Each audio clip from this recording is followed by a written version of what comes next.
So firstly, our first session today is going to be hosted by our friends at Channel Factory. As I mentioned from the top, we could not make this event possible without the folks at Channel Factory being our title partner. They're our title partner for the full year of 2021, excuse me. And really they've been a great partner, and we can't ask more of them. They've been helping us with every event. And so I want to kick it off to Juliett, who's going to kick off this really important session.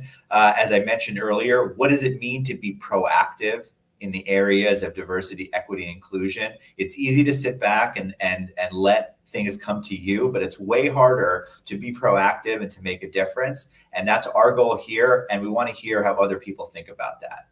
Juliett, take it away. Great. Thanks, Rob. Just to say as well, we're really delighted to be here today and to be partnering with you on the Brand Safety Summit. I have to say a big hand to you and well done for organizing in tricky times. And I'm not sure if you're even aware that you're organizing in the middle of a European heat wave, which normally tends to throw another spanner in the works as well. So my name is Juliett. Hi, everybody. I'm one of the sales directors here at Channel Factory in the UK. I'll be leading the panel today and addressing the question of what does it mean to be proactive versus reactive in the areas of diversity, equity, and inclusion. Joining me on the panel today, we have Tamara Littleton, CEO of The Social Element, and Chris Kenna, CEO of Brand Advance. So I will let you both introduce yourselves. Chris, if you want to go first. Yep. That was the introduction. I'm Christopher Kenna. I'm the CEO of Brand Advance Group. And people that know us will know I'm pretty gobby in this area, in that I think we can all do better, and we need to remind ourselves and others around us each day to do better and be better. So yeah, thanks for having me. I think we like gobby.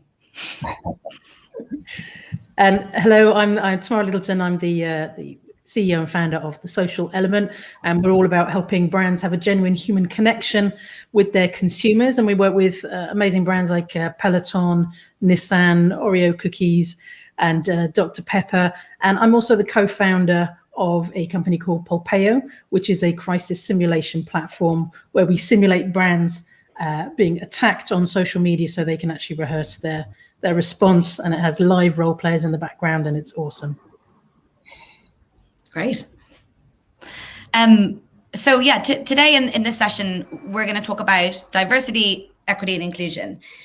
This is a topic for us at Channel Factory that has always been in the forefront of our company ethos, how we use our tech to impact advertising on YouTube particularly. Even more so right now, we're working harder than ever as part of our conscious project to ensure we are, I think most importantly, educating ourselves, educating brands and those advertisers that we work with, helping to shine a light on these issues, and particularly how we can be more inclusive as an industry, and for us that focuses on YouTube and video. I think all of us really in tech, I'd say I'd hazard a guess that everybody on this summit today in some way is working with a brand or in ad tech or across the advertising industry in some way. And I think we're in a pretty unique position, particularly those of us in the digital space, because I mean, we all get to really see the internet. We see what's going on in there, the good, the bad, and the ugly, really kind of the down and dirty. And that puts us, I think, in a unique position because we have got the tools potentially at our disposal to help brands and particularly help advertisers in how we can drive change. So I think before we get into the technical side of things and around being reactive versus proactive and applying that to brands, I'd like to make it a little bit personal, if that's okay, and get to know you two a little bit better and hear some of your personal experiences on why this topic is important and why it's so close to your heart. So let's start with, personally, why is this topic so important to you? And maybe an example of how either conscious or unconscious bias has impacted you. Chris, I'll come to you first. Yeah. Why is it important to me? I'm a black gay guy. So, I've lived with the consequences of lapses in brand safety, or, you mentioned the good, the bad, and the ugly of the internet. I've seen all of it. I've seen it directed at me. I've seen, I have kids. I've seen it directed at my kids, etc. So, and just because I don't, I think that's not the only reason. The other reason is there's a fire in my belly that says I need to leave this world better than I found it. I need to do something that just makes the world better for our kids. So however that is. And an example, a live example, let me think. I'd probably say, like, obviously, I'm an out gay guy.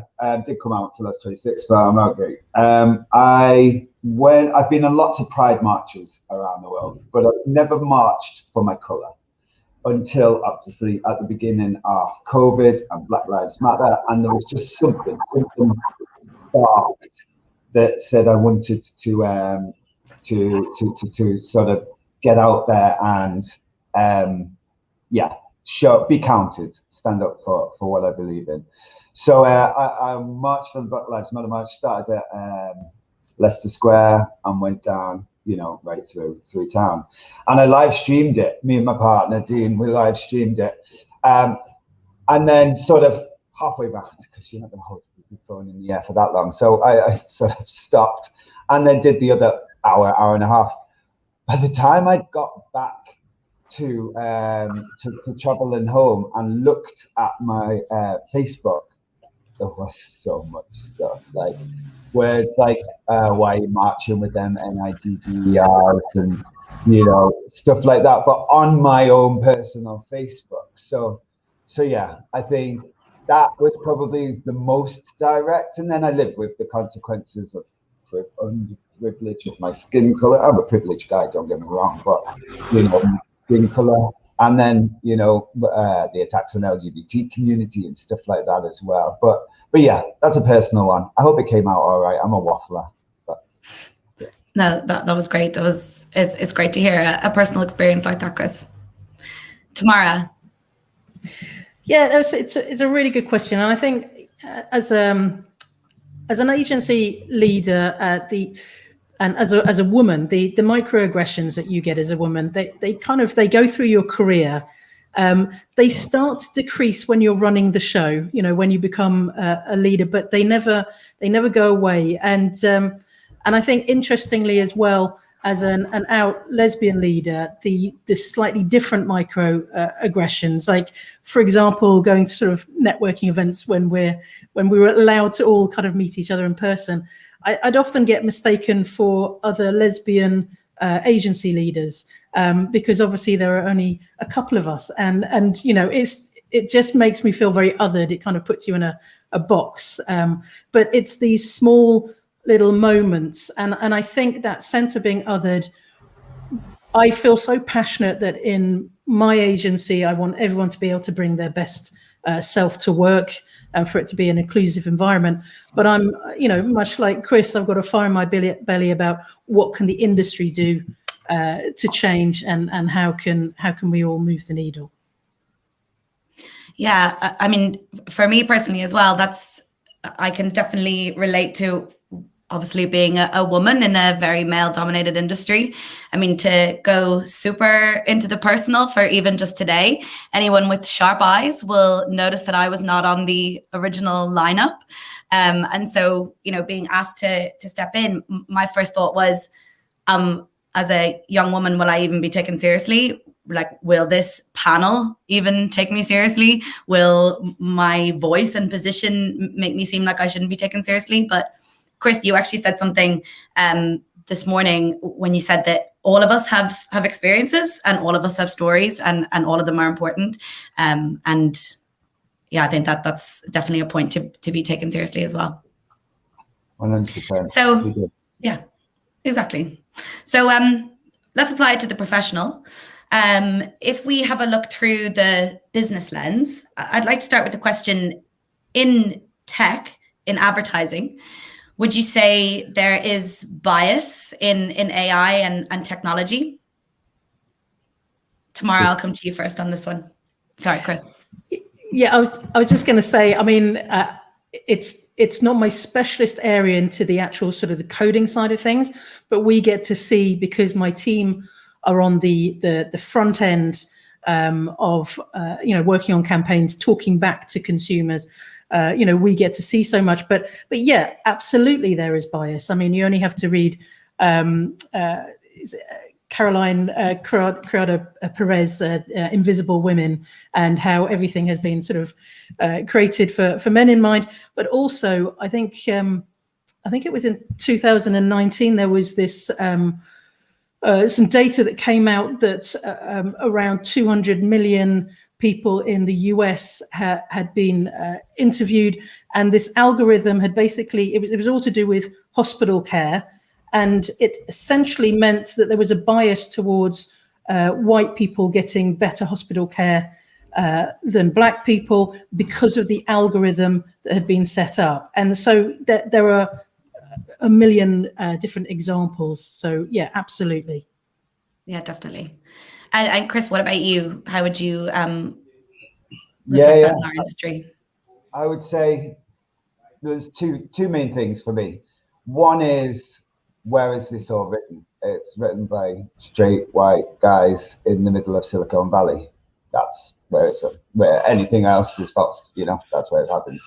I apologize as well if my mic keeps making the noise. And then secondly, I would say that society is unequal, and therefore AI learns from society. So if society is already unequal and AI is just taking society as noughts and ones and learning from that, then it is inherently going to learn unequally, So you sort of need to compensate for how, if you think of society and then AI's version of it, it will mirror, because it will just take what it sees, bring it in, and it'll keep learning and what the majority is. So I know Facebook is a main partner here alongside yourselves, and they have a problem where if you're a female, you get given a nurse job advert, and if you're a male, you get given a doctor, and that's because it's learning it. The AI itself isn't biased, society is biased. And so the AI learns society's bias and fed it back to us. I think we now that we've got AI, now that we've got this learning, now that we need to start training out that bias, just like we are with ourselves. We do courses at work, we do unconscious bias courses, we educate ourselves, we're doing it right now. You bring in yourself, Tamara, and myself to come in and gob off a little bit on stage, and hopefully people take a bit away from it. But we need to do that with AI as well. If we want AI to be better, we're going to have to train it and maybe trick it to be better as well. Otherwise, it will mirror the imperfections of society, and imperfections is really dulling it down because they're very good imperfections. That also, Chris, I think it sort of relates to, I think, what we'll get onto next, which is, you say we have to train AI to be better in the same way as we have to train ourselves, those of us who work in advertising, and as I said, who have the opportunity to maybe drive change. And it leads into how brands can train themselves. And like you mentioned, a lot of this stuff and technology is written by a group of straight white men. It also, I'm not saying that, of course, that's not the same for every single company, but it also, I think, drives the point that to have a message that is about diversity and equity and inclusion, you need to have representation at the table. You need to have people from different backgrounds informing that message. Yeah. So that actually leads on to taking it a little bit deeper and applying specifically to brands. We know that a lot of brands are getting it right, and a lot of brands are working really, really hard. Some brands are maybe still way off the mark, or maybe they don't know where to begin. They could be afraid of putting out a message or coming in on this topic and maybe being labeled then by other parts of society as being too woke. So Tamara, I'm going to come to you with this question first to say, what do we need to do to inform and educate and try and help brands and offer a clear solution? Yeah, of course. And I think part of it is bravery and keep experimenting and trying different things. We always have this philosophy about earning the right to be in the conversation. So I think we've all seen instances where brands have sort of tried to sort of perhaps show their credentials in certain areas, and then there's a backlash because actually it turns out that they're not very diverse when you start looking at their board or whatever. So there's backlash. But I think there is. It is about trying. These campaigns are so powerful, and I think we work with Oreo cookies, for example, and they have definitely earned the right in the LGBTQ community so that they can do things like when they sort of change the packaging to sort of celebrate trans rights, that there is the consumers and the fans of the brand get on board and support. And even when there are people and there's a backlash, they can kind of stand up for themselves. And that's something that we often help them do as well. So I think part of it is keep going, keep being strong, and these campaigns do make a difference. And just from a very, very personal point of view, I have noticed how ads are changing and becoming more diverse, more representation from different people. I've sort of spotted more same-sex couples in ads, and often they used to be the sort of the main star, and everyone's sort of like, oh, this is really exciting. But the fact that they're in the background now, like the Wrigley's ad that came out, where there were just sort of same-sex couples in the background as part of the cast, it's exciting. So I think just keep going, and I think just sort of stick up for yourselves. Yeah, that's a great point. I'm glad that you used the Oreo example as well, because there's definitely a fear that brands don't want to experience the backlash, and I think there was like horrible examples around the Sainsbury's Christmas ad, for example. They experienced a lot of backlash, which is absolutely. And we work with a well-known retail bank as well, and they did this great campaign around Black History Month, and the racist abuse that we were getting through as part of that campaign was just awful and disgusting. And people saying that they want to sort of switch accounts as a result of it. What was amazing, again, if I sort of talk about standing up for your values, is that working with that brand, we stayed very firm on what we were prepared to do, and we would push back on the haters. And even if they were saying that we're going to switch accounts, the message was very much bye-bye. So, and that takes brave brands, but actually it's not about bravery. It's about staying strong. That's an excellent point. Chris, what would you say in your business and with your business leaders, what are you doing to support brands on this topic? To support, well, we have a bit offer guidance. Yeah. We have a bit of do you call it an acronym? Because you know how much our industry loves acronyms. So and it's DMTR. So and Tamara's touched on a few of them, but the first one is to do it. So don't be afraid to do it. Get out there. There is always the first time, but you're never going to be able to do it if you don't take that first step and then the second step, etc. You can't employ authenticity. You have to build it. It comes from doing it, doing something over and over. Now, if you don't get out there and do these things, have more inclusive ads, look at the way your technology might be biased, look at your brand safety settings, etc. If you don't get out and do them, then you're just doing the same thing, and you're basically doing the definition of insanity. You're just doing the same thing but hoping for a different outcome. That's insanity. So the D would be do it. The M is mean it. There will be people in the business that are doing it for a corporate reason. There'll be people in the business that are doing it because their manager told them to. But as long as the core that are running that campaign mean it, believe it, you can bring other people along. You can slowly chip it away and educate, and chip away at what might be holding them back from meaning it themselves. So do it, mean it. The T is train it. So now that you've done it, train everybody in your team. Give everybody the power. You don't have to be black to speak to black people and to put together a black campaign. You do need to have black voices around there, and you do need to bring in the talent in front and behind the camera. But it could be initiated by by anybody. So do it, mean it, train it, and then repeat it.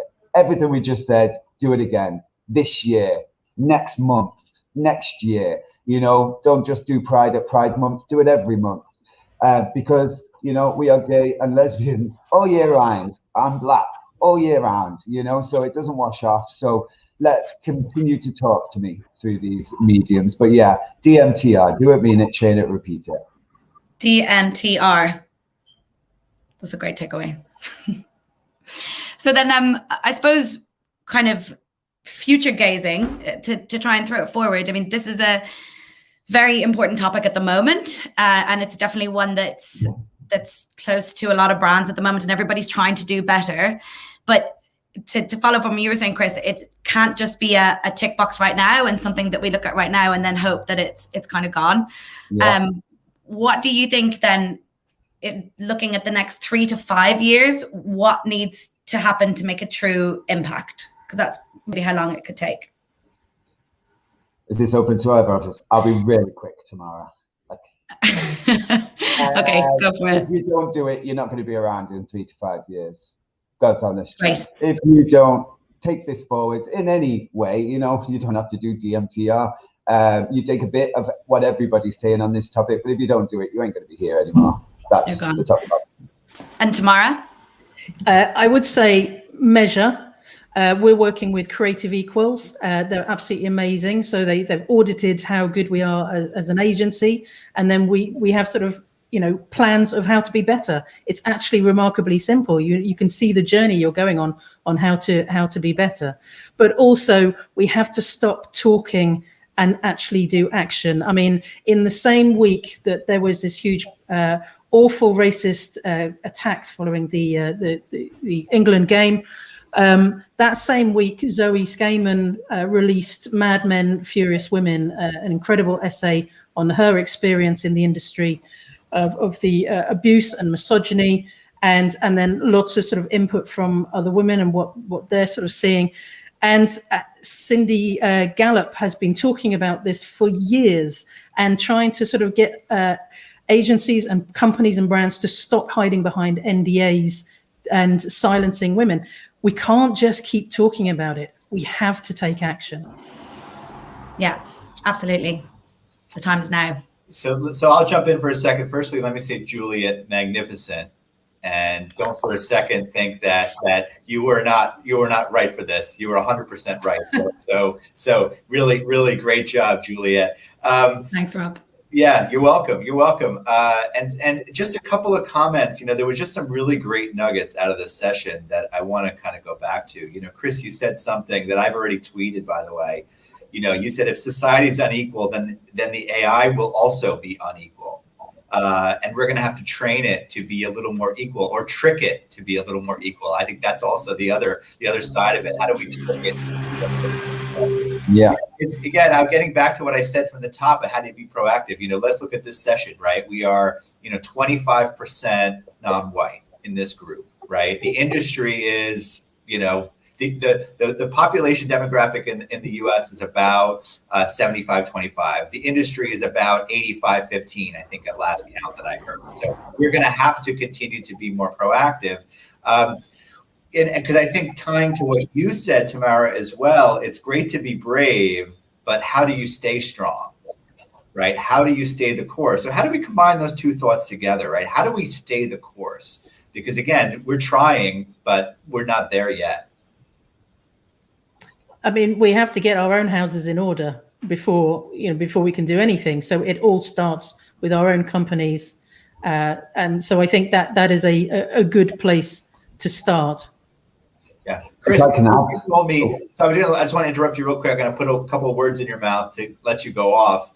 You told me a little bit about when you describe your business. You talk about Noah's Ark. Tell me a little bit about